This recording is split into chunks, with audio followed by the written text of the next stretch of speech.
I spend a fair amount of time alone these days, which is quite nice. I like being on my own.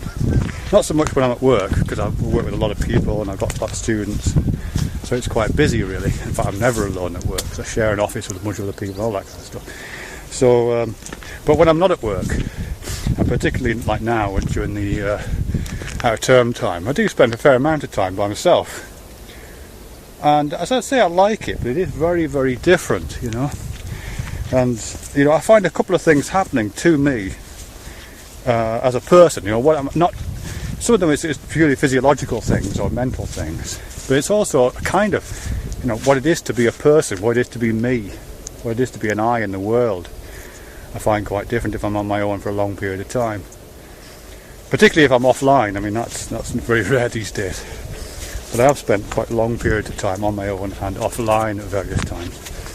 And I do notice quite specific physical and psychological effects as a result of that, which I think are almost like a redefinition of what a person is.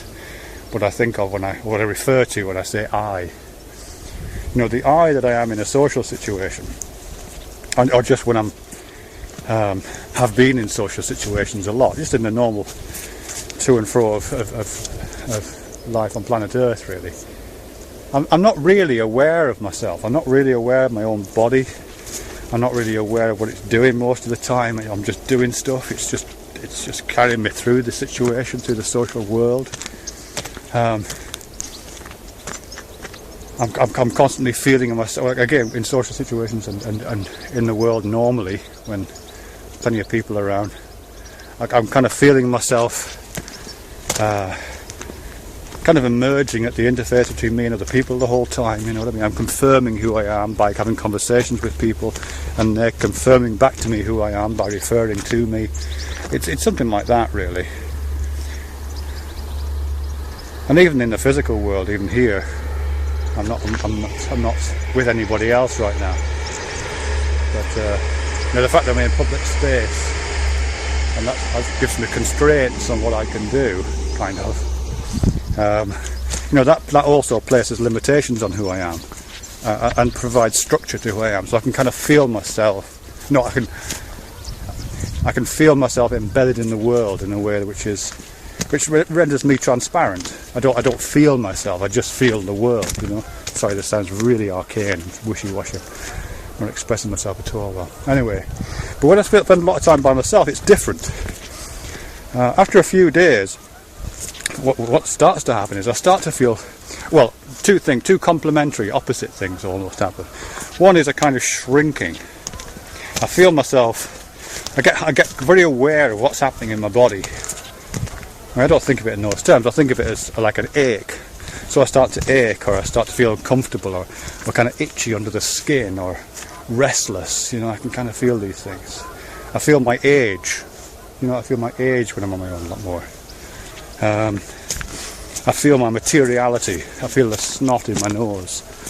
I can feel the, you know, the joints move as I sit down. All that kind of stuff is very, very familiar to me and very present. You know, so it's a kind of shrinking away from the world into my body, and a kind of spinning of the wheels. You know, I get a lot of not exactly boredom, but unless I'm doing something very specific like meditation or something, which I don't do as much as I used to, unless I'm doing something very particular, I'm just letting myself be on my own, I can feel my wheels spinning inside my head sometimes. Ideas just go round and round and don't go anywhere, that kind of thing, which again is uncomfortable. A slight ache accompanies that feeling. So that's one thing that's happening, but there's also the opposite thing happening, where the boundaries between myself and the world start to sort of slip, or rather, the world starts to be included within my boundaries. So it's not that I feel embedded in the world anymore, in the way that I do when I'm when I'm up and running in the social situations and engaging. If I'm disengaged and I've spent a lot of time by myself, it's like the world's limits and my limits are the same limits. It gets very solipsistic, it gets very kind of in my own head, really. If that makes any sense at all. I'm trying to explain something that's a feeling of it, or a sense of what it's like. So I've come to different kinds of conclusions. You know, I am a different person. The I that I'm referring to when I'm on my own, probably the I right now actually that you're listening to, since I am pretty much on my own at the moment. Me and the Canada geese, which you can probably hear quacking in the background. That's a different I to the one that I would be pointing to if you and I were together in the same room, we were chatting and, you know, I don't know, talking about stuff and smiling and doing all the body language thing and getting involved in that choreography of life that people are engaged in, whether together.